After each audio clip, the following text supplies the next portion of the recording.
ಪ್ರಕಟಣೆ ಆಗಿತ್ತು. ಎರಡನೇ ಸುದ್ದಿ ಕಡೆಗೆ ಹೋಗೋಣ. ಅಧಿವೇಶನದಲ್ಲಿ ಕಿಕ್ಕೇರಿಸಿದ ಅಬಕಾರಿ ಭ್ರಷ್ಟಾಚಾರ. ಆರ್.ಬಿ. ತಿಮ್ಮಾಪುರ ರಾಜೀನಾಮೆ ಕೊಡ್ತಾರಾ ಇಲ್ವಾ? ಅಹೋರಾತ್ರಿ ಧರಣಿಗೆ ಮುಂದಾಯ್ತಾ ಬಿಜೆಪಿ? ಇದುವೇ ಚದುರಂಗದ ಎರಡನೇ ಸ್ಟೋರಿ. ತಿಮ್ಮಾಪುರ ರಂಪಾಟ.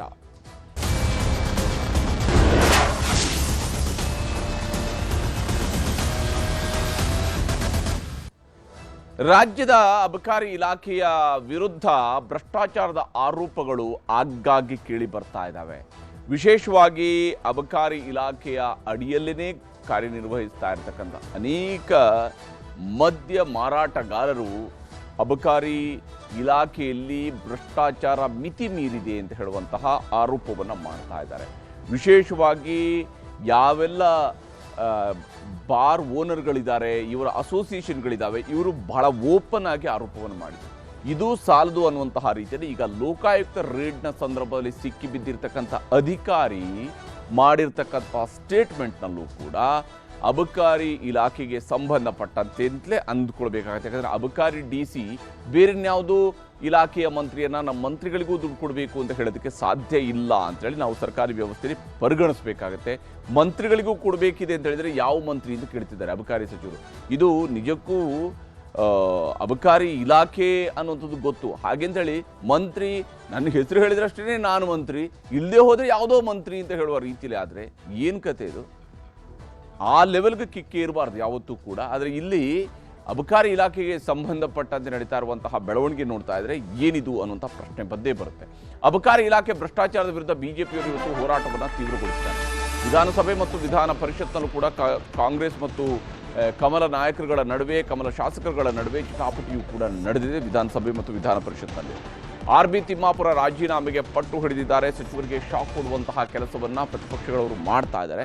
ಆದರೆ ಸಚಿವರು ಮಾತ್ರ ಹಠ ಹಿಡಿದು ಕುಳಿತಿದ್ದಾರೆ. ನಾನಿಲ್ಲಿ, ನನ್ನ ವಿರುದ್ಧ ಷಡ್ಯಂತ್ರ ನಡೆದಿದೆ, ನನ್ನ ವಿರುದ್ಧ ಆರೋಪವನ್ನು ವೃತಾರೋಪ ಮಾಡ್ತಿದ್ದಾರೆ, ಈ ರೀತಿಯಾಗಿ ಸಚಿವರಾಗಿರುವಂಥವ್ರು ಹೇಳ್ತಾ ಇದ್ದಾರೆ. ಆದರೆ ಸಚಿವರಾಗಿರುವಂಥವ್ರು ಹೇಳುವಂಥದ್ದಲ್ಲ, ಷಡ್ಯಂತ್ರ ಯಾವುದೇ ಯಂತ್ರಗಳಿರಲಿ, ಯಾವುದೇ ಯಂತ್ರಗಳೇ ಆಗಲಿ, ಅದು ಷಡ್ಯಂತ್ರನೋ ಇನ್ಯಾವ ಯಂತ್ರನೋ. ಆದರೆ ವಿಚಾರ ಇರುವಂಥದ್ದು, ಯಾಕೆ ಒಬ್ಬ ಅಬಕಾರಿ ಇಲಾಖೆಯ DC ಆತನ ಬಂಧನದ ಸಂದರ್ಭದಲ್ಲಿ, ಆತನ ಮೇಲೆ ರೇಡ್ ಆದಂಥ ಸಂದರ್ಭದಲ್ಲಿ ಇದು ಅಬಕಾರಿ ಸಚಿವರು ಅಂತ ಹೇಳಿ ಆತ ಹೇಳದೇ ಇರಬಹುದು, ಆದರೆ ಮಂತ್ರಿಗಳಿಗೆ ದುಡ್ಡು ಹೋಗುತ್ತೆ, ಮಂತ್ರಿಗಳಿಗೂ ದುಡ್ಡು ಕೊಡಬೇಕು ಅಂತ ಹೇಳುವಂತಹ ಮಾತು ಯಾಕೆ ಬಂತು? ಇದು ಬಹಳ ಮುಖ್ಯವಾಗಿರ್ತಕ್ಕಂತಹ ಪ್ರಶ್ನೆ. ಅಹೋರಾತ್ರಿ ಹೋರಾಟದ ಬಗ್ಗೆಯೂ ಕೂಡ ಬಿಜೆಪಿ ನಾಯಕರುಗಳು ಚಿಂತನೆಯನ್ನು ನಡೆಸ್ತಾ ಇದ್ದಾರೆ. ನಿಜಕ್ಕೂ ಕೂಡ ಬಿಜೆಪಿ ನಾಯಕರುಗಳಿಗೆ ಇದು ಇಶ್ಯೂ ಬಹಳ ಸೀರಿಯಸ್ ಇದೆ ಅಂತ ಹೇಳಿದರೆ ಅವರು ಅಹೋರಾತ್ರಿ ಧರಣಿಯನ್ನು ನಡೆಸಬೇಕಾಗತ್ತೆ. ಇಲ್ಲಿ ಅಬಕಾರಿ ಇಲಾಖೆಗೆ ಕಳಂಕ ತಂದಿರುವ ಭ್ರಷ್ಟಾಚಾರದ ಆಡಿಯೋ ಈಗಾಗಲೇ ಲೀಕ್ ಆಗಿದೆ. ಆ ಆಡಿಯೋ ಎಲ್ಲೆಡೆ ವೈರಲ್ ಆಗ್ತಾ ಇದೆ. ಲೈಸೆನ್ಸ್ ಪಡೆಯೋದಕ್ಕೆ ಲಂಚ ಕೊಡಬೇಕು ಅನ್ನುವಂತಹ ಆಡಿಯೋ ಈಗಾಗಲೇ ವೈರಲ್ ಆಗಿರ್ತಕ್ಕಂಥ ಆಡಿಯೋದಲ್ಲಿ ಸ್ಪಷ್ಟವಾಗಿದೆ. ಲೈಸೆನ್ಸ್ ಪಡೆಯೋದಕ್ಕೂ ಕೂಡ ಲಂಚ ಕೊಡಬೇಕು ಅನ್ನುವಂಥದ್ದು, ಲೈಸೆನ್ಸ್ ರಿನ್ಯೂವಲ್ಗೂ ಲಂಚ ಕೊಡಬೇಕು, ಈ ರೀತಿಯಾದಂಥ ಆರೋಪಗಳಿದ್ದಾವೆ. ಅಬಕಾರಿ ಭ್ರಷ್ಟಾಚಾರದ ತನಿಖೆ ಆಗಬೇಕು ಹಾಗೂ ಸಚಿವರ ರಾಜೀನಾಮೆಗೆ ಆಗ್ರಹಿಸಿ ಈಗ ಪ್ರತಿಪಕ್ಷಗಳವರು ಧರಣಿಯನ್ನು ನಡೆಸ್ತಾ ಇದ್ದಾರೆ. ಸದನದ ಒಳಗೂ ಕೂಡ ಧರಣಿಯನ್ನು ಮಾಡ್ತಾ ಇದ್ದಾರೆ. ವಿಧಾನಸಭೆಯಲ್ಲಿ ಬಿಜೆಪಿ JDS ಸದಸ್ಯರಿಂದ ಸದನದ ಬಾವಿಗಿಳಿದು ಪ್ರತಿಭಟನೆ ನಡೀತಾ ಇದೆ. ಸದನದ ಬಾವಿಗಿಳಿದು ಪ್ರತಿಭಟನೆಯನ್ನು ನಡೆಸ್ತಾ ಇದ್ದಾರೆ. ತಿಮ್ಮಾಪುರ ರಾಜೀನಾಮೆಗೆ ಪಟ್ಟು ಹಿಡಿದ ಕಾರಣಕ್ಕಾಗಿ ಕೆಲ ಕಾಲ ಕಲಾಪವನ್ನು ಮುಂದೂಡಿಕೆ ಮಾಡಲಾಗಿತ್ತು. ಕಲಾಪ ನಡೆಯಲಿಲ್ಲ, ಕೆಲ ಕಾಲ ಅದನ್ನು ಮುಂದೂಡಿಕೆ ಮಾಡಲಾಯಿತು.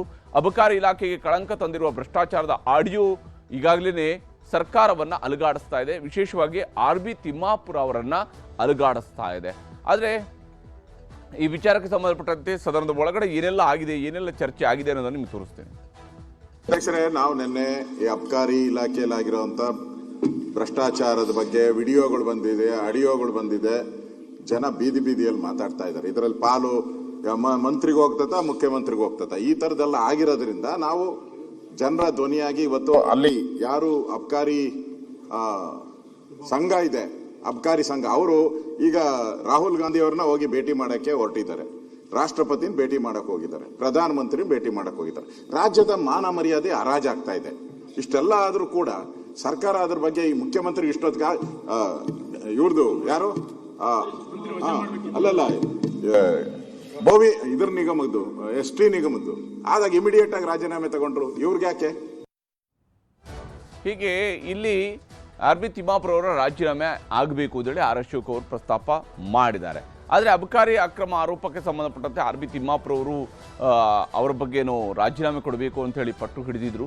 ಅಬಕಾರಿ ಅಕ್ರಮದ ತನಿಖೆಗೆ ನಿಲುವಳಿ ಸೂಚನೆಯನ್ನು ಮಂಡಿಸಿದೆ ಈಗಾಗಲೇ ಬಿಜೆಪಿಯವರು ವಿಧಾನ ಪರಿಷತ್ನಲ್ಲಿ. ಭ್ರಷ್ಟಾಚಾರದ ಬಗ್ಗೆ ತನಿಖೆ ಆಗಬೇಕು, ಸಚಿವರು ರಾಜೀನಾಮೆಯನ್ನು ಕೊಡಬೇಕು ಅಂತ ಹೇಳಿ ಪ್ರತಿಪಕ್ಷ ಬಿಜೆಪಿಯವರು ಆಗ್ರಹಿಸ್ತಾ ಇದ್ದಾರೆ. ಅಪ್ಪರ್ ಹೌಸ್ನಲ್ಲೂ ಕೂಡ ಅಬಕಾರಿ ಇಲಾಖೆಯಲ್ಲಿ ಕೋಟಿ ಕೋಟಿ ಅವ್ಯವಹಾರ ನಡೆದಿದೆ ಅನ್ನುವಂತಹ ಆರೋಪವನ್ನು ಮೇಲ್ಮನೆಯಲ್ಲಿ ಇವತ್ತು ಬಿಜೆಪಿಯ ಸದಸ್ಯರು ಮಾಡಿದ್ದಾರೆ. ಛಲವಾದಿ ನಾರಾಯಣಸ್ವಾಮಿ ಅವರು ಈ ನಿಲುವಳಿ ಸೂಚನೆಯನ್ನು ಮೂವ್ ಮಾಡಿ ಮಾತಾಡಿದ್ದಾರೆ. ಲೈಸೆನ್ಸ್ ಪಡೆಯೋದಕ್ಕೂ ಲಂಚ ಕೊಡುವಂಥದ್ದು ಅನಿವಾರ್ಯ ಅನ್ನುವಂತಹ ಪರಿಸ್ಥಿತಿ ಅಬಕಾರಿ ಇಲಾಖೆಯಲ್ಲಿ ನಿಂತಿದೆ. ಸಚಿವರಿಗೆ ಮತ್ತು ಸಚಿವರ ಮಗನಿಗೂ ಕೂಡ ಲಂಚ ಕೊಡಬೇಕು ಅನ್ನುವಂತಹ ಆಡಿಯೋ ಈಗಾಗಲೇ ವೈರಲ್ ಆಗಿದೆ. ಆರ್.ಬಿ. ತಿಮ್ಮಾಪುರ ಹೆಸರು ನೇರವಾಗಿಯೇ ಬಂದಿರುವ ಕಾರಣಕ್ಕಾಗಿ ರಾಜೀನಾಮೆ ಕೊಡಬೇಕು. ಆರ್.ಬಿ. ತಿಮ್ಮಾಪುರ ಅವರ ಹೆಸರೇ ಬಂದಿದೆ. ಯಾಕಂದರೆ ಅಲ್ಲಿ ಮಂತ್ರಿ ಅಂತ ಹೇಳಿದ ಮೇಲೆ ಅದು ಬೇರೆ ಯಾವುದೋ ಇಲಾಖೆ ಮಂತ್ರಿ ಆಗೋಕ್ಕಂತೂ ಸಾಧ್ಯ ಇಲ್ಲ. ಅಬಕಾರಿ ಇಲಾಖೆ ಮಂತ್ರಿ ಅಲ್ಲದೇನೆ ಅಬಕಾರಿ ಇಲಾಖೆಯವರು ಬೇರೆ ಇಲಾಖೆಯ ಮಂತ್ರಿಗೆ ದುಡ್ಡು ಕೊಟ್ಟು ಅಬಕಾರಿ ಲೈಸೆನ್ಸನ್ನು ಪಡಿಬೇಕು ಅಂತ ಹೇಳಿದ್ರೆ ಅಬಕಾರಿ ಇಲಾಖೆನೇ ಬೇರೆ ಯಾರಿಗೋ ಗುತ್ತಿಗೆ ಕೊಟ್ಟಿದ್ದಾರೆ ಅನ್ನೋಂಥ ಅನುಮಾನ ಬಂದೇ ಬರುತ್ತೆ. ನಿಜಕ್ಕೂ ಕೂಡ ಇಲ್ಲಿ ಗುತ್ತಿಗೆ ಯಾರಿಗೆ ಕೊಟ್ಟಿದ್ದಾರೆ? ಅಬಕಾರಿ ಇಲಾಖೆಯಲ್ಲಿ ಅಬಕಾರಿ ಇಲಾಖೆಯವರಿಗೆ ಕೊಟ್ಟಿದ್ದಾರೋ ಅಥವಾ ಅಬಕಾರಿ ಇಲಾಖೆಯ ಗುತ್ತಿಗೆಯನ್ನೇ ಬೇರೆ ಯಾವುದಾದ್ರು ಮಂತ್ರಿಗಳಿಗೆ ಕೊಟ್ಟಿದ್ದಾರೋ ಗೊತ್ತಿಲ್ಲ. ಹಾಗೇನಾದ್ರೂ ಆದರೆ ಬೇರೆ ಮಂತ್ರಿಗೆ ಹೋಗಿರ್ಬೋದು. ಇಲ್ಲೇ ಹೋದರೆ ಇದೇ ಮಂತ್ರಿಯ ವಿಚಾರಣೆ ಇಲ್ಲಿ ಬರುತ್ತೆ. ಸರ್ಕಾರ ಸರ್ಕಾರದಲ್ಲಿ ಯಾರಿಗೆಲ್ಲ ಪಾಲು ಹೋಗ್ತಾ ಇದೆ ಅನ್ನುವಂಥದ್ದು ಬಿಜೆಪಿ ನಾಯಕರು ಪ್ರಶ್ನೆಯನ್ನು ಮಾಡ್ತಾ ಇದ್ದಾರೆ. ಯಾಕಂದರೆ ಮಂತ್ರಿ ನನಗಲ್ಲ ಅಂತ ಹೇಳ್ತಿದ್ದಾರೆ. ಆ ಮಂತ್ರಿ ನಾನಲ್ಲ ಅಂತ ಹೇಳುವಂಥ ಸ್ಥಿತಿಯಲ್ಲಿ ಮಂತ್ರಿ ಇದ್ದರೆ ಯಾರ್ದಿದು?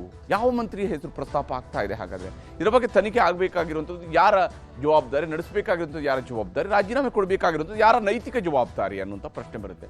ಅಬಕಾರಿ ಅಕ್ರಮ ಆರೋಪದ ಬಗ್ಗೆ ಆರ್.ಬಿ. ತಿಮ್ಮಾಪುರ ರಾಜೀನಾಮೆಗೆ ಪಟ್ಟು ಹಿಡಿದಿದ್ದಾರೆ ವಿಧಾನ ಪರಿಷತ್ನಲ್ಲಿ ಇದೆಲ್ಲ ಚರ್ಚೆ ಆಯಿತು ಅಂತ ತೋರಿಸ್ತೀನಿ. ಈ ಗುರುಸ್ವಾಮಿ ಅವರು ಈ ರಾಜ್ಯದ ಗೌರವಾನ್ವಿತ ಮುಖ್ಯಮಂತ್ರಿಗಳಾಗಿರ್ತಕ್ಕಂಥ ಸಿದ್ದರಾಮಯ್ಯನವರ ಕ್ಷೇತ್ರದವರು. ಅವರೇ ಕೊಟ್ಟಿರ್ತಕ್ಕಂಥದ್ದಿದು. ಹೌದು, ನಾನು ವರ್ಣಾ ಕ್ಷೇತ್ರದವನೇ. ಸಿದ್ದರಾಮಯ್ಯನವರು ತುಂಬಾ ಪರಿಚಿತರು. ನಮಗೆ ನ್ಯಾಯಯುತ ವ್ಯಾಪಾರಕ್ಕೆ ಅನುವು ಮಾಡಿಕೊಡಿ ಅಂತಂದ್ರೆ ಅವರು ನಮ್ಮನ್ನ ಗೌರವಿಸಲೇ ಇಲ್ಲ ಅಂತ ಅವರೇ ಹೇಳ್ಕೊಂಡಿದ್ದಾರೆ. ಜೊತೆಗೆ ದುಬಾರಿ ಬೆಲೆಯಿಂದ ಇವತ್ತು ಎಲ್ಲಾ ಕಡೆ ದುಬಾರಿ. ಒಂದು ನಿಮಿಷ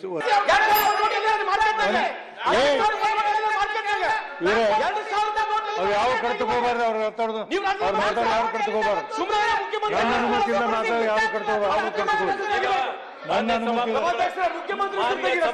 ಹೇಳ್ತೀನಿ ನಾನು ತಗೋತೀನಿ ಬಿಡಿ. ನೋಡಿ ಒಂದ್ ನಿಮಿಷ ನಾರಾಯಣಸ್ವಾಮಿ